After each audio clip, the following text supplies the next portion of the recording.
The Her Sports Show, live every Wednesday on YouTube and every podcast app. Hello and welcome to the Her Sports Show. You're joining Neve and Nasa to run you through everything in the world of women's sport. Did you know that 70% of viewers and listeners aren't subscribed? So we want you to hit that subscribe button today so that we can bring you even more high quality content. In the news today, it's a great result for Katrina Jennings. She has claimed gold in the first edition of the IAU 50 km European Championships in Spain. The Letterkenny AC athlete crossed the finish line in a time of 3:19.42, having broken away from the pack at the halfway point of the race. The national 50k record holder didn't slow down over the closing stages and powered all the way through to the finish line with an average of 4 minutes per kilometre. That's a pretty quick time over 50k, isn't it? Yeah, absolutely. Sorcha Lachlan was also in the race and she finished in 6th place, which was a great result for Team Ireland. We were over in the UK at the weekend and we managed to get up to Wembley to watch the USA-England game. So it was a 2-1 win for England, but it was great to see a stadium of over 76,000 people there. Something we can only, I think, dream of to see for an Irish team or for Irish sport. What do you think of those numbers? Insane, yeah. I'd say the atmosphere was incredible.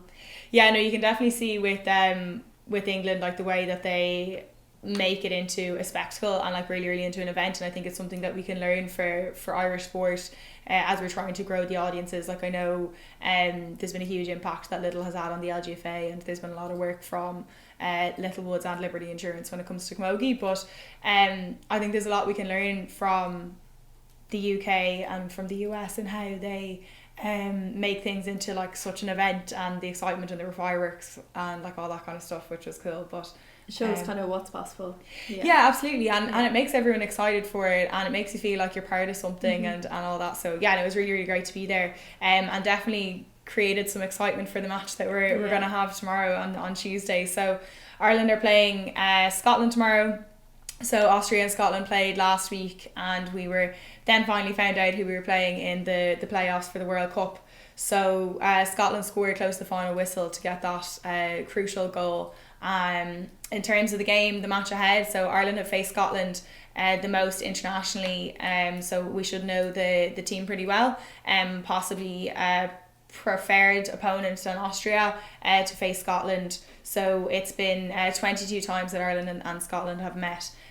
We'll be hosting a watch party at the bar tomorrow in Stephen's Green to watch the girls in green take on Scotland. Definitely get down, bring all your friends, family, work colleagues, so that we can all shout on the team together. It's certainly going to be an exciting match. So I suppose I'll run through the playoffs as well. So tomorrow obviously Ireland are playing Scotland, but there's also Portugal and Iceland and Switzerland and Wales, and it's kind of complicated the way that it's organised, but it's basically done on a league table. So Switzerland have 19 points, Iceland have 18 points, and then Ireland have 17 points. We are going to do an article on Her Sport, so check that out, kind of diving into how the qualification will happen depending on the result on Tuesday for Ireland. But yeah, it's a bit, and even with everything that happened last week, not knowing who we were playing and everything, the whole thing just seems a bit complicated. Yeah, it's hard for people, and especially when you're trying to push attendances at these games, it's making life a bit more difficult, I think. Yeah, I guess we'll try and explain a bit of the qualification process for the fans at home. So if all three of the teams win, Ireland will have another playoff tournament in New Zealand later this year, because as you mentioned, Switzerland and Iceland are ahead of Ireland on the table. So they will have a chance of qualifying because they'll be going in as the highest ranked team to that qualification tournament. But obviously we're hoping that it'll all be signed, sealed, delivered tomorrow for Ireland. I think the main hope is that Iceland will lose or draw to Portugal, so then Ireland will move ahead on points. If Ireland do go to the playoffs, it kind of just adds to that waiting game, and obviously as fans, everyone's hoping that Ireland will get through. We'll get through tomorrow.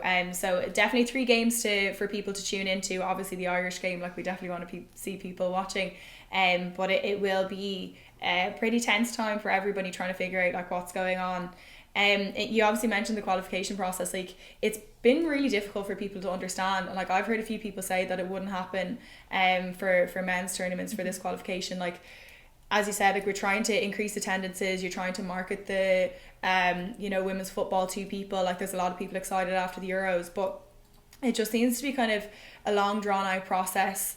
The next qualification period isn't until February, and then obviously the competition is later in 2023. But I think it's really tough for fans. Like, it was only Thursday evening that we found out that we were going to play in Scotland, and then you only find out the venue then that it's going to be in Scotland on Thursday night, with the game going to be on the Tuesday. So while people could have had the day booked off for Tuesday, like, you don't have flights booked for Scotland or Austria, and then the closer obviously you get to the day of flying, the more expensive it gets. So I think it's just become like, you'll have like real hardcore fans traveling, but I think fans that maybe might have been interested in going will be put off because everything is just like quite last minute. But that's what I think I found. But I don't know, what do you think on the whole process? Yeah, no, I would agree. And even last week we spoke to Vera at the press conference, and she was saying how odd it was, and like she's never experienced that in all her years in women's football. So it's just it's frustrating, I think, for a lot of people, and probably for the players as well. You know, they want obviously massive attendances at these games, and like it's just making it a little bit difficult, I think. And I think there's like, we're coming off a high of the Euros, so like I do think there's the appetite there for it, but obviously you have to give people the information to know like what's going on. But I think people generally have found it like quite a like overly complicated qualification system, and that's why we're going to put an article up obviously on Hersport.ie so people can find out that information. But it certainly has been tough. Over in the AIL, give us the update there. Yeah, so I suppose Blackrock College were playing Galwegians, and Blackrock won 36-19. And I suppose the big story from that game was Baden Parsons had her debut, and she scored 5 tries. So some results. Absolutely amazing, yeah. So that was a 36-19 win over the previously unbeaten Galwegians. Suttonians then were playing Railway Union. They lost 5-78, so a massive scoreline there. And Amy Lee Murphy-Crowe, she claimed her second half hat-trick in Railway Union's 14 try win over them. And then other results, the Ballincollig were playing Wicklow. That ended 10 each, and Cook played Old Belvedere and they lost 65-0. So those are kind of just some of the results, but the AIL show will be Wednesday, isn't it? Yeah, so for anyone that wants to tune into a more detailed debrief on the Rugby AIL show powered by Energia, catch up with Hannah Tyrrell and Jessica Woodlock on Wednesday for more. I suppose over in GA then there's been kind of a lot of news. So last week the PwC Camogie All-Stars were announced. Obviously Kilkenny won the All-Ireland, so they've taken prime position in the nominations. They have 11 nominees, Cork have 10, Waterford have 7, Galway with 5, Dublin 2 and Limerick with 1. We have a post up on with the full list of nominees, so you can check that out, and the awards will take place on 26th of November. So the TG Cahir LGFA All-Stars were also announced, and again Meath leading the way there as All-Ireland Champions with 13 nominations. Kerry have 11, Donegal 6, Mayo 5, Armagh 4, Dublin 2, Cork 2, Galway 1 and Laois 1. And again we have a full breakdown of that over on hersport.ie, and those will be announced on the 19th of November. Then I suppose more in LGFA as well, kind of the county finals are happening in provincial finals, and in the Munster provincials there, Mourne last year's All-Ireland winners, they got knocked out by Ballymacarbie ladies in Waterford. So the final score was 3-7 to 7 points. And you know, Mourne have been massive for ladies football. Really amazing results from them. You know, they won last year and they also won in 2018-2019. So that was kind of a shock defeat for them, but great for Waterford football. And in other news then, Donaghmoyne, they won their 20th county title in a row in Monaghan, so that's pretty impressive. Another great result for them, so well done to them. And then up in Armagh, the senior finals were on then between Clownaherin and Carrickruppen, and that ended at 11 points each, so it was a thrilling final, and that's going to a replay. So that's kind of all the news in GA at the moment. Over then I suppose in netball, a quick switch, but from the 12th to the 16th the Irish netball team are in the World Cup qualifiers over in Glasgow. So yeah, I feel like that'll be really exciting, and well done to them. So best of luck to all the girls that will be involved in players. that. Yeah. Over in AFL news, the European Championships were taking place, so the Irish Banshees were in action. After a 3-year hiatus of the competition, the reigning champions, the Irish Banshees, defended their title at the 2022 Australian Football Championships in Croatia, and they beat Great Britain on Saturday. They were the only team that scored any points against them, which is a phenomenal result for the Irish team, obviously showing the standard and the strength that they have there. They finished with 18 goals, 16 behinds and 124 tackles to the Great Britain Swans, who had 1 goal, 3 behinds and 9 tackles. So a really, really good result to the Irish Banshees, and congratulations. Very impressive, definitely, the fact that Great Britain were the only people that managed to get any scores against them. It's an amazing statistic, isn't it? Yeah. We have another new world record in Ireland now, as well as Nina McGann from Balbriggan in Dublin. She set the new freediving world record in Turkey. So this year she turned 50, and she is obviously very inspirational, and she said that she's hoping that this will inspire others as well.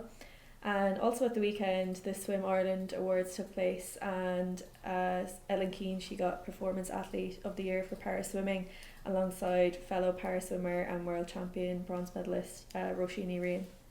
It seemed like a great event, the Swim Ireland Awards, and I know that Ellen Walsh picked up Performance Swimmer of the Year as well. So some really, really good results. Obviously those 3 athletes and the others that received awards that night have been fantastic for Swim Ireland. But for these stories and more, head over to hersport.ie to tune in to the latest news. As mentioned, if you're available tomorrow on the 11th of October, Tuesday, to catch up with Her Sport and all the rest of the fans for the Girls in Green, join us at the bar on Stephen's Green from 7:30pm.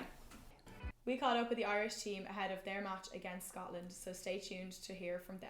Hi Lily, how are you? Good, thank you. So you made obviously a huge impact in the Finland game. How did that feel, and how was it come down from that? Yeah, it was, like I say, it was all a bit surreal.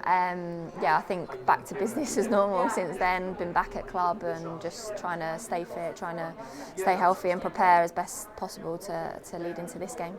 So obviously this game is massive. How would it feel to play in a World Cup?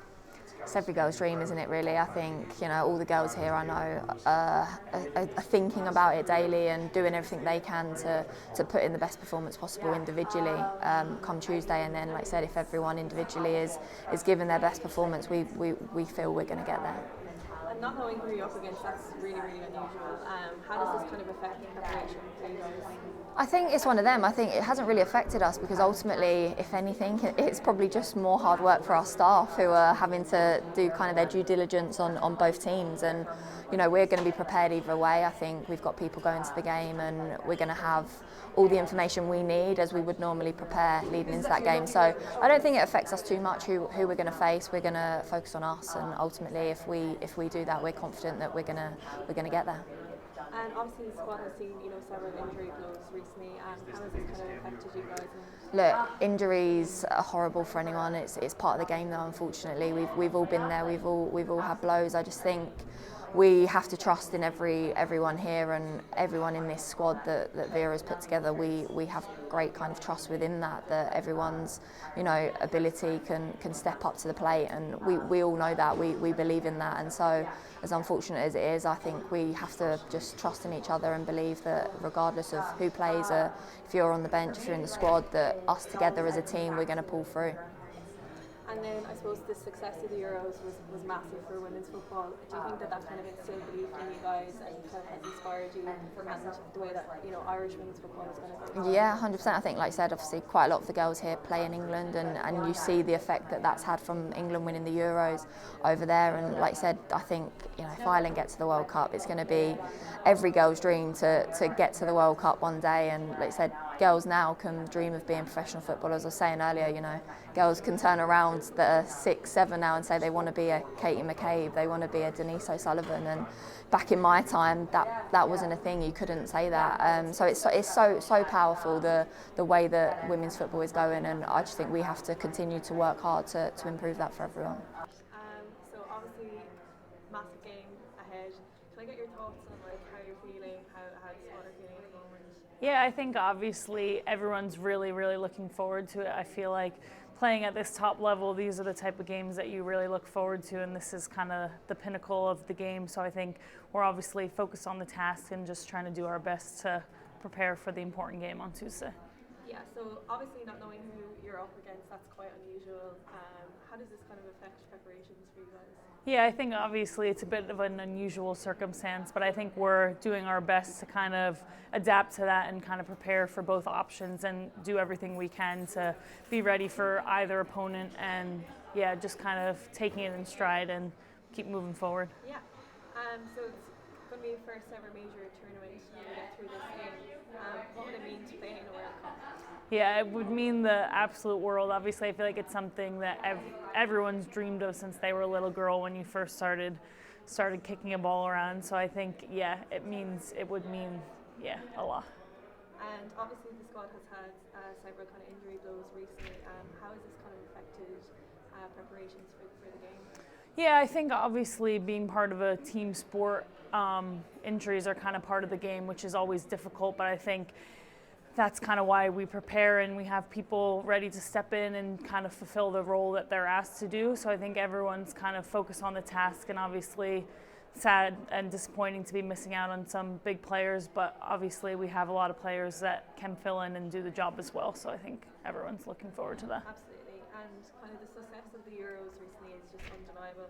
Has this kind of reinstilled belief and inspired the Irish squad as you see this qualification?